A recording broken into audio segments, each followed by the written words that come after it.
Welcome to the Midnight Podcast. I appreciate you stopping by and checking out this episode. The story we will be reading today is She Only Wants Me for My Body by Tobias Wade. It's actually part of a collection of stories called 54 Sleepless Nights. You can pick up a copy on Amazon if you'd like to support the author, which I'd highly recommend. But without further ado, let's get into it. There's nothing wrong with physical attraction, opening the door to a relationship. I wouldn't even mind if she only wanted me for sex, because I understand that physical intimacy breaks down social barriers and makes it possible for us to get to know each other on a deeper level. I'm worried that my girlfriend wants to use my body for something else though, and it's been keeping me up at night. When we first started dating, I used to think it was cute how she liked to watch me fall asleep. She was subtle about it before I called her out, just peeking out of the corner of her eyes with this little smile on her face.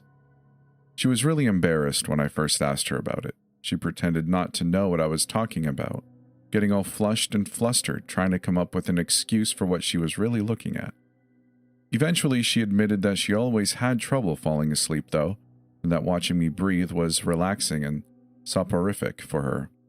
I promised her that I would never judge her for her secrets, and she promised to love me for it. After her secret was out, she dropped all pretenses and turned it into a joke. She'd use 2 pillows under her chin to prop up her head, turn practically horizontal in bed with her legs dangling over the edge, and just stare at me with her wide hazel eyes. It was the first of many quirks that would transform her from a stranger into my best friend, and I cherished all the little building blocks that made her the only one for me. Then came the day I lost my job.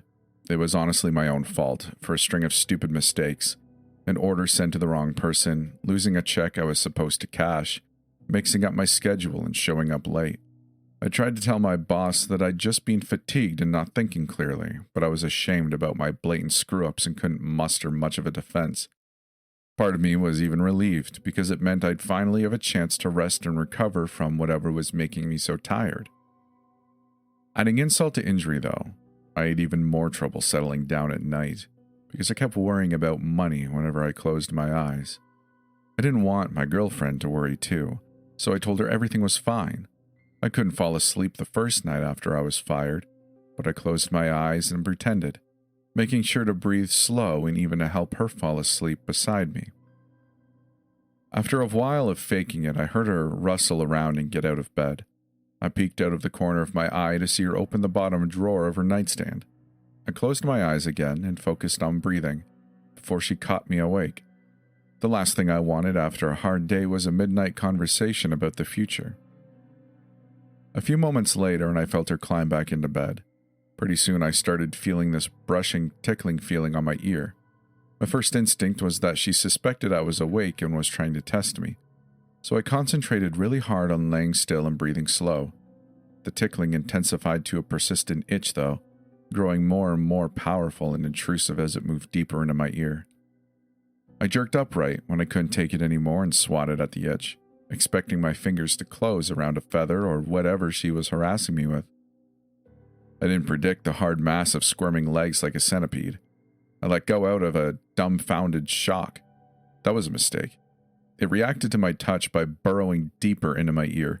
The sensation was now coming from inside my head, more than it was on the exterior. I tried to snatch at it again to pull it out, but something sharp stung my finger and I yanked away. Another mistake. By the time I realized what was going on, it was almost entirely inside me. My girlfriend started shouting, but I was so distraught that I couldn't process what she meant by, "Don't hurt it." I ran to the bathroom and turned on the light just in time to see the last inch of the creature kick and squirm and wriggle inside my ear. My girlfriend appeared behind me in the mirror, wringing her hands and averting her eyes. "What do you mean, don't hurt it?" I asked, her words finally getting through. The interior itching feeling was already subsiding, but I felt heavier and more tired than ever. "You had a bad dream," she told me. "Come back to bed." I wanted to believe her so badly. I stared into the mirror, at the reflection of her wide eyes, and all I could think about was all the nights she'd watched and waited for me to fall asleep. I turned without saying a word and pushed past her. She didn't try to stop me until I had reached her nightstand, and by then, it was too late. I pulled open the bottom drawer and saw a glass jar half buried amongst her socks and underwear. She tried to pull me away, but I managed to lift it out and look inside.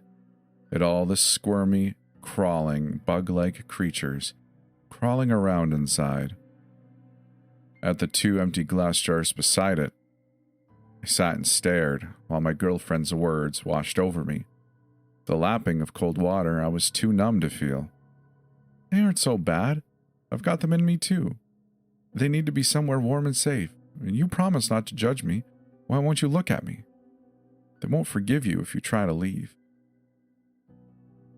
And that's it for this short little story.